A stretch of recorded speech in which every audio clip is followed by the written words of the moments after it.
नमस्कार, बुलेटिन में आपका स्वागत है। मैं हूं आपके साथ लक्ष्मी। बुलेटिन की शुरुआत करेंगे बड़ी ब्रेकिंग के साथ। बीजेपी छोटी टोली की हुई बैठक। हरियाणा भवन में हुई छोटी टोली की बैठक। सीएम मनोहर लाल ने की अध्यक्षता। प्रदेश अध्यक्ष ओपी धनखड़ रहे मौजूद। बीजेपी प्रभारी विनोद तावड़े भी रहे मौजूद। करीब 2 घंटे चली छोटी टोली की बैठक। ये बड़ी खबर आपको बता रहे हैं। बीजेपी छोटी टोली की हुई बैठक। हरियाणा भवन में हुई छोटी टोली की बैठक। सीएम मनोहर लाल ने की अध्यक्षता। प्रदेश अध्यक्ष ओपी धनखड़ भी रहे मौजूद। बीजेपी प्रभारी विनोद तावड़े भी रहे मौजूद। आपको बता दें कि करीब 2 घंटे चली छोटी टोली की बैठक। कई सारे अहम मुद्दों पर हुई चर्चा। आपको बताते चलें कि बीजेपी छोटी टोली की हुई बैठक। हरियाणा भवन में छोटी टोली की बैठक। सीएम मनोहर लाल ने की अध्यक्षता। प्रदेश अध्यक्ष ओपी धनखड़ रहे मौजूद। बीजेपी प्रभारी विनोद तावड़े भी रहे मौजूद।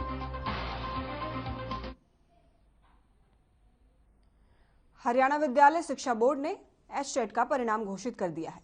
आपको बता दें कि board chairman doctor Jangveer Singh ने बताया कि एचटेट लेवल 1 का परिणाम 13.70%, लेवल 2 का परिणाम 4.30% और लेवल 3 का परीक्षा परिणाम 14.52% रहा।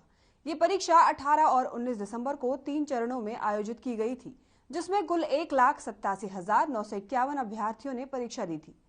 इन अभ्यर्थियों में 58,391 पुरुष, वहीं 1,29,559 महिलाएं और एक ट्रांसजेंडर शामिल हैं।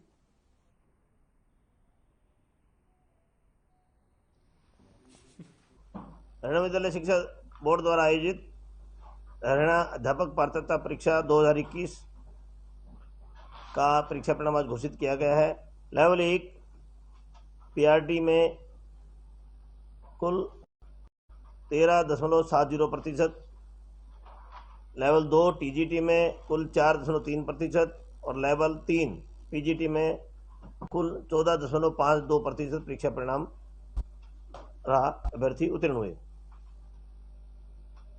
कुल 1,87,951 अभ्यर्थी प्रविष्ट हुए, जिसमें से 58,391 पुरुष थे और 1,29,559 महिलाएं थी और एक ट्रांसजेंडर शामिल था।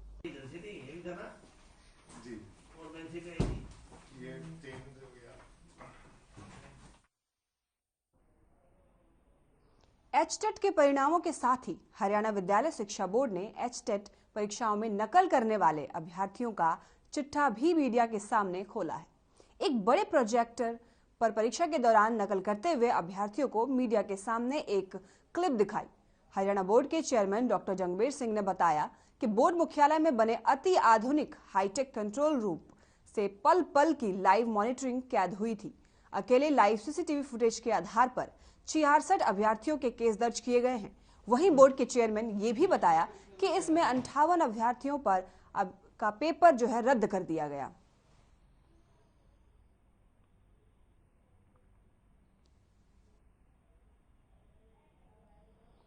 एचटेट के परिणामों के साथ ही हरियाणा विद्यालय शिक्षा बोर्ड ने एचटेट परीक्षाओं में नकल करने वाले अभ्यर्थियों का चिट्ठा भी मीडिया के सामने खोला। एक बड़े प्रोजेक्टर पर परीक्षा के दौरान नकल करते हुए अभ्यर्थियों को मीडिया के सामने एक क्लिप दिखाई।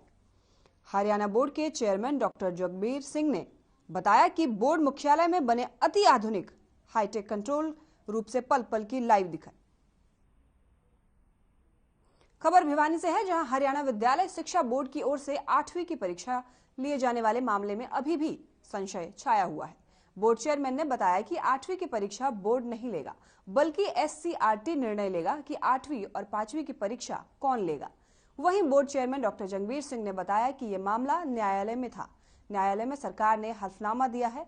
बोर्ड चेयरमैन ने यह भी कहा कि बोर्ड अब 8वीं की परीक्षा नहीं लेगा, लेकिन 8वीं की वार्षिक परीक्षा जरूर होगी। 8वीं के साथ साथ 5वीं की भी वार्षिक परीक्षा होगी। इसके लिए एससीईआरटी को अधिकृत किया गया है।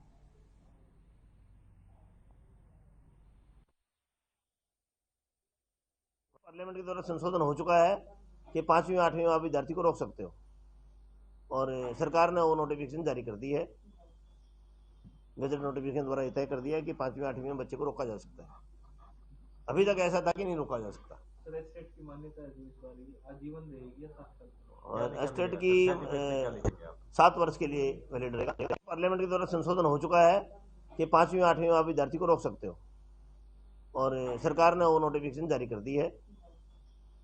गजट नोटिफिकेशन द्वारा यह तय कर दिया है कि 5वीं 8वीं में बच्चे को रोका जा सकता है। अभी तक ऐसा था कि नहीं रोका जा सकता। स्टेट की मान्यता है आजीवन रहेगी या 7 साल? और स्टेट की 7 वर्ष के लिए वैलिड।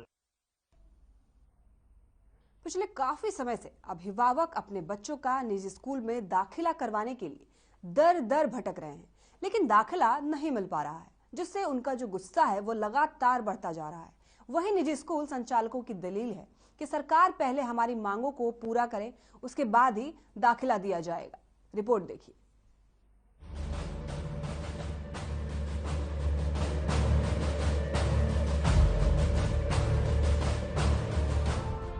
हरियाणा में 134A के तहत बच्चों को एडमिशन नहीं मिल पा रहा है। छात्र और अभिभावक एडमिशन के लिए दर दर की ठोकरें खा रहे हैं, लेकिन एडमिशन नहीं मिल पा रहा। यही वजह है कि अब छात्र और अभिभावक दोनों का गुस्सा 7वें आसमान पर है। यकीन नहीं हो रहा तो जरा इन तस्वीरों को देखिए। यहाँ अभिभावकों ने एक स्कूल वैन को रोककर उसके टायरों की हवा निकाल दी, जिसके बाद जमकर हंगामा हुआ और अभिभावक स्कूल स्टाफ के बीच जमकर नोकझोंक हुई।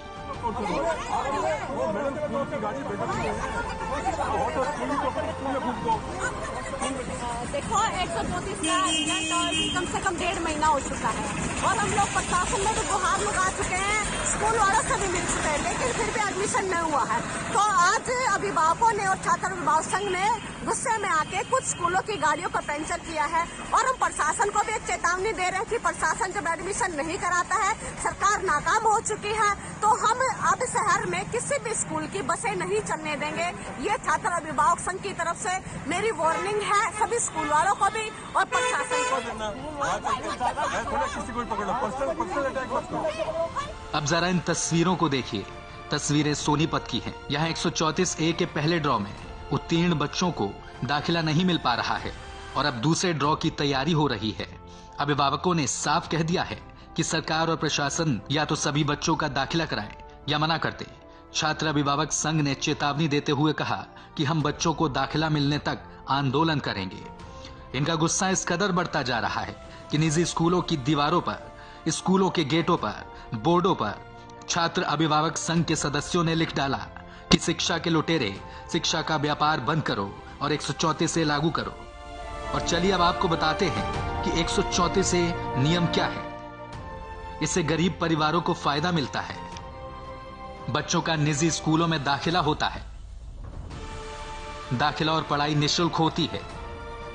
इसके लिए वार्षिक आय 2 लाख या उससे कम होनी चाहिए। इसके लिए निजी स्कूलों में 10% सीटें रिजर्व होती हैं। जाहिर है हर गरीब परिवार का सपना होता है कि उनके बच्चे भी निजी स्कूलों में पढ़ाई कर सके। बच्चों के अभिभावक प्रशासन और सरकार से बार बार दरखास्त लगा रहे हैं, लेकिन निजी स्कूल हैं कि मानने को तैयार नहीं। उनकी भी सरकार से कुछ मांगे हैं, लेकिन इन सबके बीच छात्रों की पढ़ाई प्रभावित हो रही है। ऐसे में सवाल यह है कि आखिर 134A पर छिड़िए रार कब खत्म होगी। हर खबर के लिए सोनीपत से लाजपत की रिपोर्ट। कैथल में रेप पीड़िता इंसाफ की मांग को लेकर अनशन पर बैठी हुई हैं। पीड़िता ने पुलिस पर आरोप लगाते हुए बताया कि पुलिस मामले को दबाने की कोशिश कर रही है। पीड़िता ने सिविल लाइन थाना के SHO पर गंभीर आरोप लगाए हैं। पीड़िता का आरोप है कि 2 बार शिकायत दर्ज होने के बाद भी कोई कार्रवाई नहीं की जा रही है।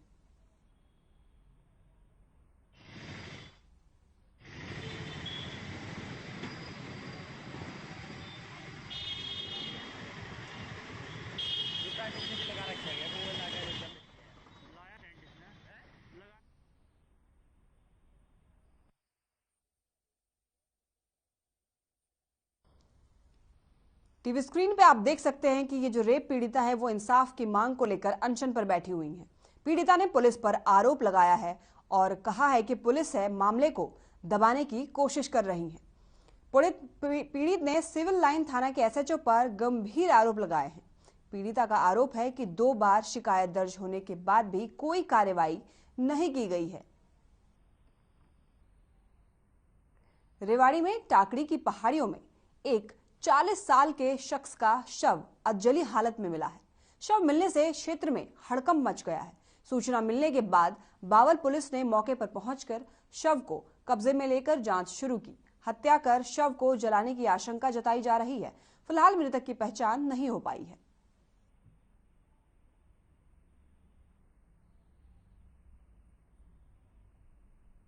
में टांकड़ी एक जगह है, टांकड़ी से राजगढ़ जाते हैं तो रास्ते में जंगल आता है। वहाँ एक कोठड़े में एक 41 साल का कोई अननोन है, अज्ञात व्यक्ति है, उसकी डेड बॉडी वहाँ मिली है और वो जलाई हुई है और इसकी 40-42 साल ऐसे उम्र लगती है और सिर में चोट मारी हुई है। पहचान ये है कि इन्हें ग्रीन कलर की पैंट पहनी हुई है और जैकेट जो थी उसके काले लग रहा है, जैसे जो बचे हुए हैं अवशेष, ये काला वो है उसका जो इलास्टिक होता है हाथ में लगने वाला।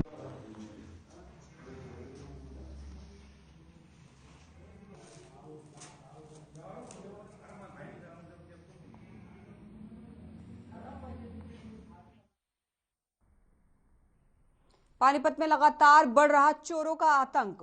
चोरों ने साजिश रची और पानीपत के जीटी रोड स्थित पंजाब नेशनल बैंक की दीवार तोड़कर चोरी करने की नाकाम कोशिश की।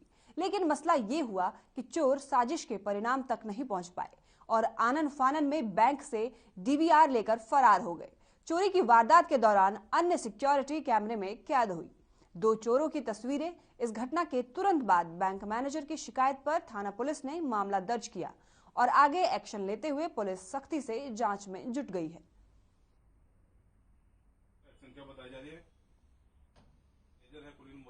तो ये था कि रात में 2 चोर जो अंदर घुसे हैं दीवार तोड़कर और उन्होंने कोशिश करी है कुछ, हालांकि उनको कुछ हाथ में कुछ मिला नहीं, वो इतना ही हुआ है। क्या क्या लेके चोर थे?